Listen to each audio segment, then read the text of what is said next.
Captain Andrew Boyson for Justice Served, your weekly review of all the court-martials and other judicial happenings at Fort Hood. Sometimes you hear things that just seem impossible to believe.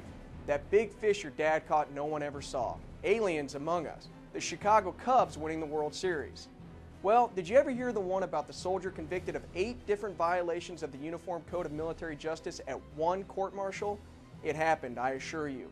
It was a general court-martial, and the soldier was found guilty of the wrongful disposition of military property under Article 108 of the UCMJ, the wrongful use of cocaine and marijuana under Article 112A, 2 counts of theft under Article 121, robbery under Article 122, assault under Article 128, housebreaking under Article 130, and conspiracy under Article 81 of the UCMJ. The soldier was sentenced to 9 years in jail, a dishonorable discharge from the Army, and a reduction to E1. 8 different UCMJ convictions at one court-martial. It seems impossible to believe, but this soldier will have 9 years to tell his fellow prisoners all about it.